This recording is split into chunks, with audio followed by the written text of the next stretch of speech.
This episode is brought to you by Vital Farms. Isn't it bullshit to have to question where your food comes from? At Vital Farms, you can trace your pasture-raised eggs all the way back to the source, the pasture. On the side of each pasture-raised carton of eggs, you'll find the name of the farm where your eggs were laid. And when you look the farm up on their website, you'll get a peek at all the sunshine, fresh air, and open space the hens enjoy. Learn more and find out where to buy them at vitalfarms.com. Vital Farms, keeping it bullshit-free. Welcome to the HCI family of podcasts. We're your source for personal, professional, and organizational growth and development. We share our own original research, explore industry trends, and interview executives and thought leaders from across the globe. Join us for practitioner-oriented content around all things leadership, HR, talent management, organizational development, and change management. Maximize your personal and organizational potential with the HCI family of podcasts.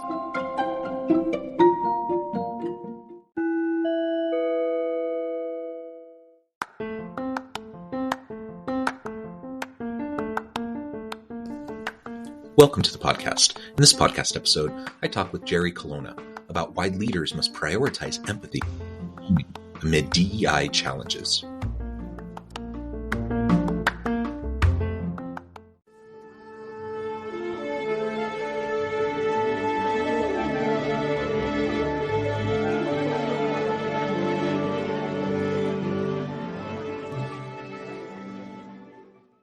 Jerry Colonna, welcome to the conversation today. Thanks for having me, John. It's a delight to be here with you. It is a pleasure to be with you. You're joining us from Colorado. I am south of Salt Lake City in Utah. And today we're going to be talking about diversity, equity, inclusion, and how it connects with prioritizing empathy and belonging, and why this is super important for leaders to be paying attention to in the modern workforce and within our current political and social context and the challenges facing organizations today. As we get started, I wanted to share Jerry's bio with everybody. Jerry Colonna is a leading executive coach who uses the skills he learned as a venture capitalist to help entrepreneurs. He is a co-founder and CEO of Reboot, the executive coaching and leadership development company, host of the Reboot Podcast, and author of Reunion, Leadership and the Longing to Belong, and Reboot, Leadership and the Art of Growing Up. He draws on his wide variety of experiences to help clients design a more conscious life and make needed changes to their career to improve their performance and satisfaction. Now, I could go on more about your background and your history, but I'm going to pause there. Jerry, anything else you would like to highlight by way of your background or personal context before we dive on in? Well, less about personal background and more about a core philosophy, which is, put simply, that better humans make better leaders. And that the process of being a better human is really, really hard. And because it's hard, we struggle to have good leadership. Yeah, I often, when I have a frustration within an organizational setting, I'll often kind of mutter to myself or even to a colleague or to my wife when I go home at night. I'm like, man, I just wish people could just be mature adults. and I think that's my first book. and I feel like that's kind of getting to your point about just being a better human. Now, I do believe most people wake up in the morning thinking, how can I go to work and do my best work and interact with my people in healthy ways? Like, most people don't wake up thinking, how am I going to take advantage of my people today? And so I don't think most people are nefarious. I have known some people like that I think literally do that, but I think that's rare. I think most people want to do right by others. They want to treat people well. But we have different levels of personal development, just in terms of like those basic humanity skills. It does make a difference when where the rubber meets the road, and when you come up against challenging situations, that's where you see the true mettle of an individual. Not when things are easy or you're just trying to keep things humming along. It's when the real challenges come in front of you and you have to make those hard decisions that you're going to see whether or not someone actually believes in the values they've been espousing. Yeah, I couldn't agree more with you. One of the core premises of my first book, Reboot, was that there is an opportunity implicit in the experience of being a leader to actually confront the parts of ourselves that we'd really rather not talk about, so that we can actually use the process of leading others to grow into that fully functioning adult that we both yearn to both be and to work with. I think that that's part of the toxicity that we experience in our work environments, is that too many of us who hold power hold back from doing the important interior work, the internal work. And the result is everybody else pays the price. Yeah. And it will manifest. Like, you may think that you're able to just keep it under wraps. I think most people are fairly savvy about being able to detect, their BS meter, or just being able to feel if someone's being genuine with them, or if someone's really listening, or if they're just doing performative measures to act like they're listening. I think most people can feel that out and sense that pretty well. And so if you think you're somehow going to be able to avoid that, or kind of pull it over on people, most people won't. At least the more you work with somebody, the less you're going to be able to hide it, right? That's right. And when the person in power pretends and everybody else kind of goes along with the pretense, we have a kind of almost kabuki theater going on, where people are actually not dealing with the issues. If we circle back to this notion of creating inclusivity and equity within our organizations, so many of those efforts fall short because those who hold power are performative in their efforts. What I argue in the new book is that, building on what we were saying before, and I use a term I coined years ago called radical self-inquiry. When those who are in power seek to, or are called to answer what I call the longing to belong, without doing the necessary first step of saying, well, who am I? How have I benefited from conditions in the world that I say I don't want to see? How has that shaped my journey into power, into leadership? If I dive into this work without first doing that necessary work, the risk is really high that the efforts are going to be performative, and they're going to fall short in creating what it is that we want in the first place, which is an organization, a society, a state, a community, where even the least of us feel like we belong. Yeah. Well, there's a lot there that you just said that I love, and I'd love to drill in on. The radical self-inquiry piece. I think that's truly essential. If we want to develop ourselves and become better humans and more adult, as we've been talking about, I don't see any other way for that to happen, unless you're going through that constant self-reflective exercise, or, as you framed it, radical self-inquiry. I think that's essential in order for us to develop. And until we better understand ourselves and where we're coming from, and our own baggage, and our, all the stuff that we've been dealing with, until we can unpack that for ourselves, it's going to be really hard for us to truly be able to sit with and be with those around us and better understand them, and to have the empathy to see where they're coming from, and to have that feed into our decision making. I'm just not sure I see a way around that.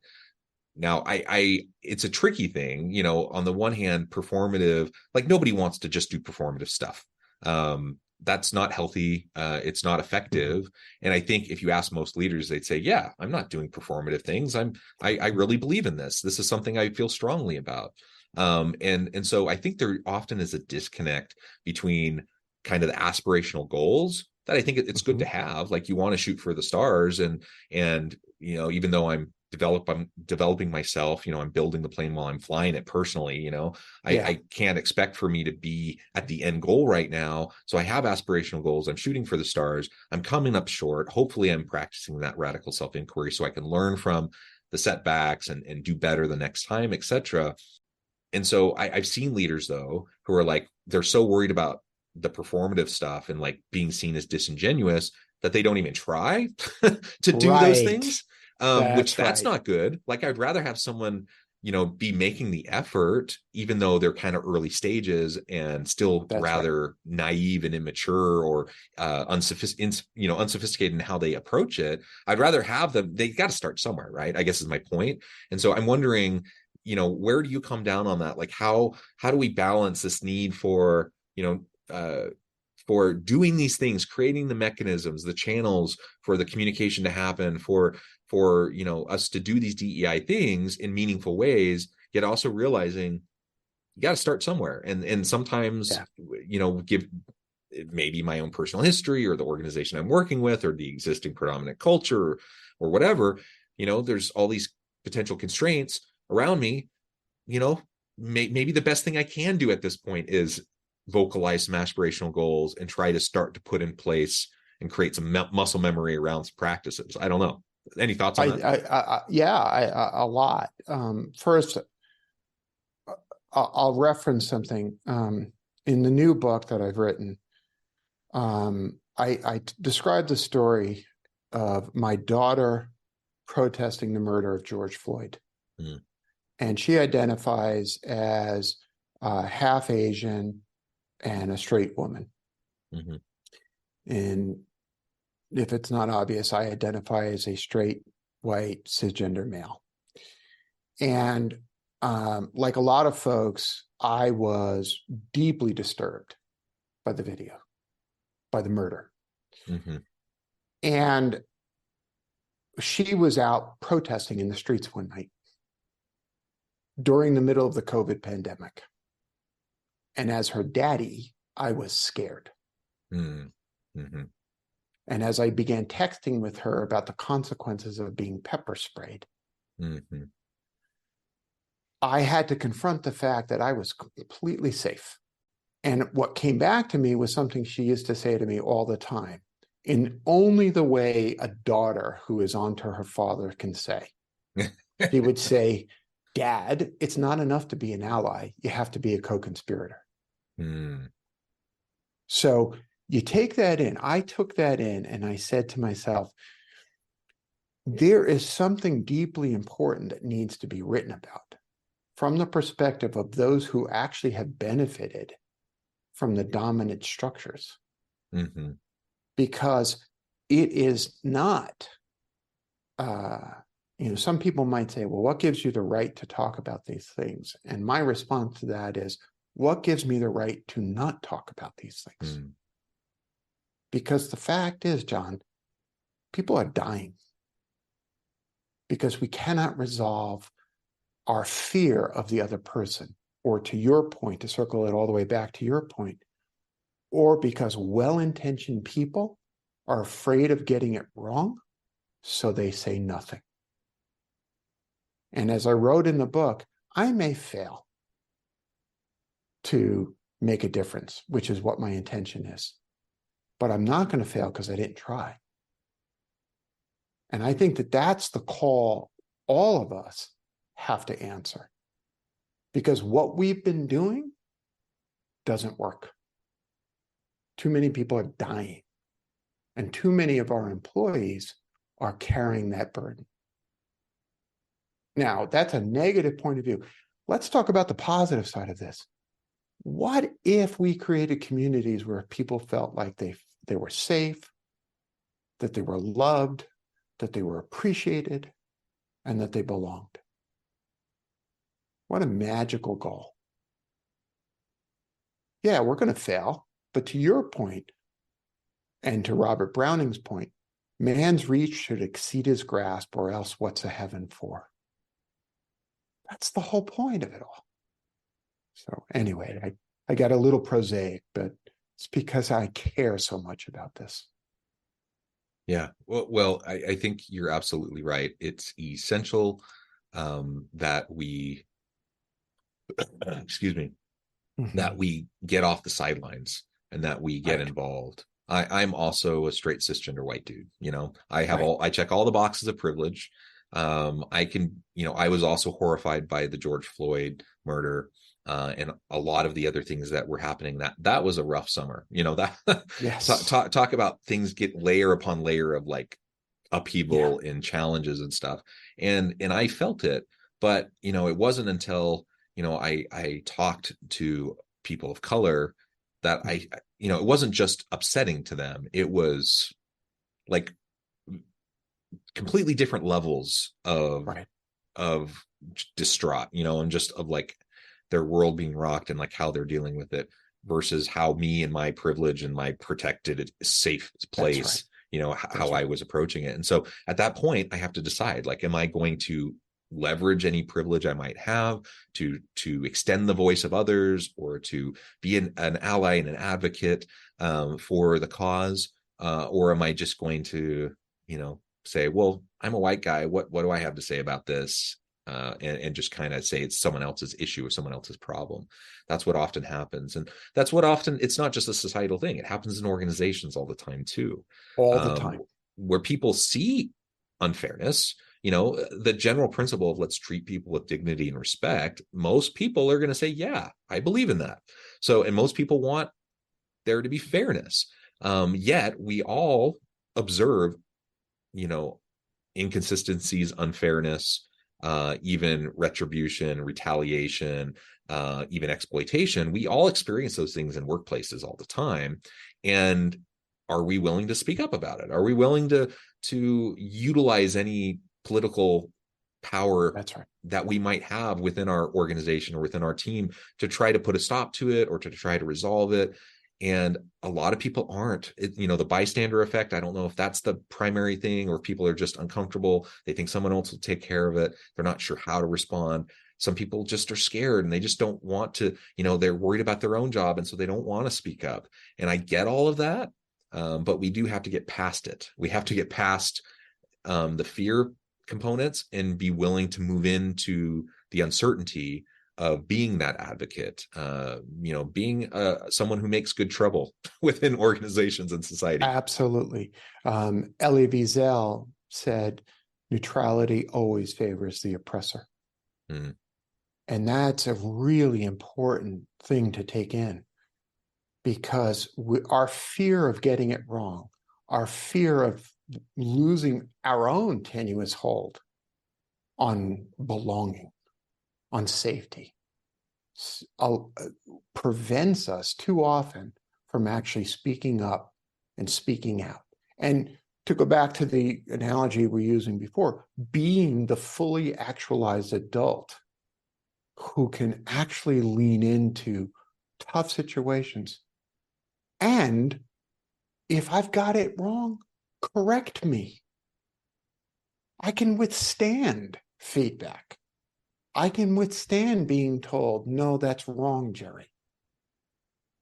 Because the goal is so important. And I'll add one quick point here. Look, the good Lord saw fit to give me the ability to put two words together in such a way that people sometimes listen. In addition to my power and privilege, I have a moral responsibility to utilize that to make the world just a slightly better for everybody. I'm not going to solve the problem. You're not going to solve the problem. We're not going to solve the problem. But there's a quote in the book from the Talmud that goes, "It is not yours to complete the work, but neither are you at liberty to neglect the work." Mm-hmm. That to me is a call. You got to try, even though you know you're going to fail. And you get up the next day and you try again to make the world just a little bit safer, a little bit better for the immigrant trying to cross the border into the United States, for the woman who is trying to secure her rights as a human being, for those suffering under the yoke of oppression in some form or another. Why are we here if not to lift a burden for other people? So I can end my day with a few more toys? Please. Yeah. There's more to life than that. Yeah. And I want to make another point here. We've been focusing on perhaps the underserved, disadvantaged, marginalized communities, whether it be in society or within an organization. And that's really, really important. I think sometimes when, trying to make the case for diversity, equity, inclusion, and belonging efforts within an organization, I often will hear from colleagues that look like me, from other straight cisgender white dudes. They're like, well, what about me? Like, what about, like, why we're focusing on everyone else? What about me? And while that I cringe every time I hear that, I do understand where they're coming from. And I understand that it's a fear-based response and reaction. And I think it's important to reiterate to people that what we're talking about, it will better the lives of everybody. Everyone. If I'm treating everyone with dignity and respect within the organization with fairness and equity, certainly that will benefit, those who have been disproportionately disadvantaged in the past. But it will help. I want to be treated with dignity and respect. I don't want anyone to not. And so rising tide lifts all ships. Like, we're going to make the workplace better for everybody when we create systems and processes and procedures that are more fair and equitable. Whether you're comfortable using a DEI lens or not, I don't think that matters. I think most people, recognize the humanity in, like, just treating people well, treating people with dignity and respect. Let's not just get caught up in the politicalization of it, and the polarization of it. I think sometimes we get stuck in. Yeah, I think that's right. And I think the politicalization and polarization exacerbate the problem, exacerbate the separation. Two things I would add to this. One is, when you reconnect, and the reason the book is titled Reunion is I'm describing a reunification with the parts of ourselves and even the stories, perhaps, of our ancestors who themselves may have experienced some challenges, regardless of how you identify. When we reunite with those stories, we lay the foundation for an empathetic bridge to the other person. So that the other doesn't become some fearful, unknown quantity, but they become, as I describe in the book, like fingers on a hand, individual fingers, individual expressions of the same experience. And so when we connect with our own story and our own experience, the root behind that fear, well, what about me? When we connect with that, we can lay the possibility for empathetic connection to other people's stories. Now, if we imagine a world where we actually pause and listen to each other's stories, then it's possible that the inclusivity work that we then set ourselves to is based on deep shared empathy and compassion. Because my story doesn't have to be the same as your story. Yeah. It just has to be similar enough for me to see your humanity. Because that's really what we're talking about here, John. We're talking about pushing up against dehumanization, of no longer seeing the other person as less than human. But just like me, they want love, safety, and belonging. Yeah. That's what we all want. We all want belonging. We all want to be at a place where we're needed, wanted, valued, where we have an opportunity to contribute in meaningful ways, where we're treated fairly with dignity and respect. That's a fairly straightforward foundational thing. We all want it. I think we all can connect there, and that's so right. if we're having trouble with these conversations in our organizations or in our communities, let's take a step back and do a reset to, like, there, where I think pretty much everyone can agree. Well, Jerry, this has just been a great conversation. I note the time. I need to let you go here in just a minute. But before we wrap things up for today, I wanted to give you a chance to share with the audience how they can connect with you, find out more about your work, your team, and then give us a final word on the topic for today. Well, the best way to reach out is the website reunion.reboot.io. .io, not .com. Reboot.io is the company, and Reunion is the website specifically around the book. And there you'll find videos. We have a limited series podcast called Reunion Stories of Belonging. Some really beautiful resources for people to sort of lean into these questions. And I guess the last thing I would say is to circle back to something I said before. Why is this so important? This is so important because people are literally dying. Babies are being shot. And we as business leaders have an opportunity to lead, to kind of do some healing work, to overcome that which separates us. I know that's the world I want to leave my children and grandchildren. I think that's the world we all want to leave. I hope so, at least. I think so too. Jerry, thank you so much. It's been a real pleasure. I encourage the audience to reach out, get connected, find out more about what Jerry can do for you. Check out his books. And as always, I hope everyone can stay healthy and safe, that you can find meaning and purpose at work each and every day. And I hope you all have a great week.